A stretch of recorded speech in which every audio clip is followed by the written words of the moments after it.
Hey, welcome back. I got rid of my ronin-m. So before we talk about it, go ahead and subscribe, like the video, help me out for the YouTube algorithm. But let's get into the actual video. I got rid of the ronin-m and it hurt. It hurt a lot. I've been dreaming about this gimbal for the last 5 years that it's been out. It's one of those things, you know? It's like a Manfrotto tripod or like a Red camera. It's one of those things that you see all the time and you are working your career to have something like that. I mean, I don't know if you're really working your entire career to have a Manfrotto tripod, but you get the idea. So I don't know, it's always been so unobtainable for me. Even last year when I was getting into everything with my A6400, I didn't pick up the Ronin-m. I got the Ronin-sc, and that was actually a pretty good gimbal for me to start off with. But when I upgraded to the S1H, I needed a bigger gimbal. The SC it can't hold it because this camera's like 5 pounds. So I finally caved and I had no other choice but to get the ronin-m. And it was great. So if you didn't see, I unboxed the ronin-m in my S1H unboxing video. It's in the description with a whole bunch of other different links and stuff like that.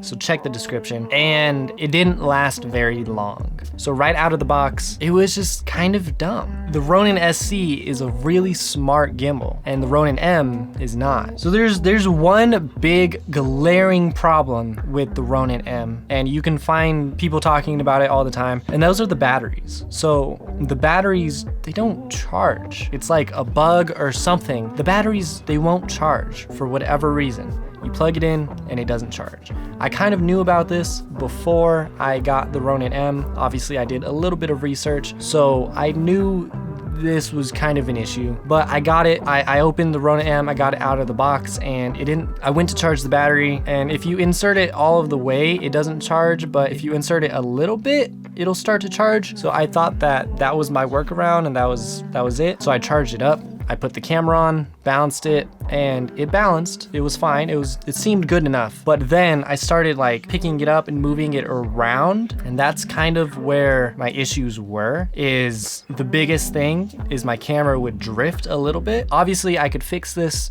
slightly, which is making sure that the camera is balanced correctly on the gimbal. But when I did move the gimbal very rapidly, I just whip it around and then I bring it back, the camera stayed pointed that way. Again, this might have been partially my fault with balancing the camera, but it seemed to happen often.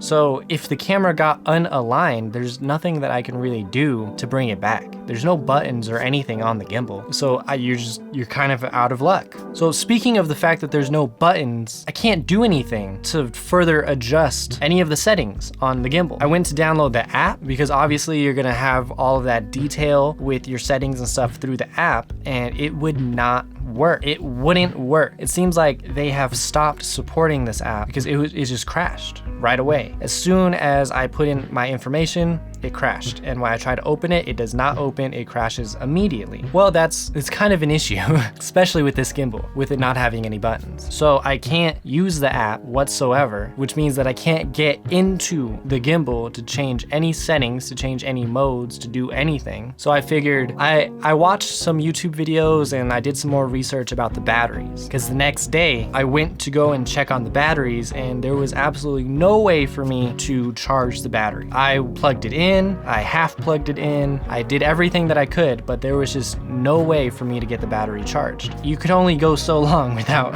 having a battery. It's kind of an important part of a gimbal. So one thing that they told me to do was go onto the website and download the desktop app. And I tried doing that and the app did not work. It just didn't work. It didn't work for me. Apparently, if you can download that app, you can go ahead and update the firmware of the gimbal, which for some reason gets rid of this battery charging issue.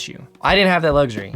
Nothing was working for me. I even tried to order the thumb controller to, fix the drifting problem. So if the camera drifts aside, I can actually put it back, or I could change my modes, or whatever it is, whatever functionality that controller offers, I would be able to do, but I never received the controller, so I couldn't test it out. Well, time was kind of running out. I need to use my new camera. My old gimbal doesn't support it because it's too heavy. So I had no other choice but to return it. And it, like I said, it hurt. It hurt a lot because I dreamt about that gimbal. I wanted that gimbal. That was the thing that made me successful, was having a gimbal like that, because I grew up watching people and all of them had that gimbal, but it just didn't work out for me. I might try to get a Ronin-MX in the future. I'm probably gonna get the Movi Pro or the Ronin 2, but for the Ronin-M, it just isn't worth it. It hasn't worked for me. So that has been my quick story on why I got rid of my Ronin-M. The battery wasn't charging, the camera was drifting, I couldn't change any of the settings, the motor stiffness, the modes, nothing. The app on the phone wasn't working, the app on the desktop wasn't working, and I never got the thumb controller. So I ended up, oh my God. So I ended up getting the Moza Air 2 instead, so this has been the gimbal that I've been using with the S1H. So we will see how well that works out for me. I might have another one of these videos talking about why I got rid of the Moza Air 2, but we'll have to see for that. So thank you so much for watching. Be sure to subscribe if you like the content. I talk about cameras and all of that. It's kind of my thing. So if you like cameras, subscribe. Like the video for the YouTube algorithm. That'll help me blow up and I can get my tattoo, and turn the post notifications on so you're notified when I actually go to get that tattoo. But aside from that, that's it. So, all right, okay.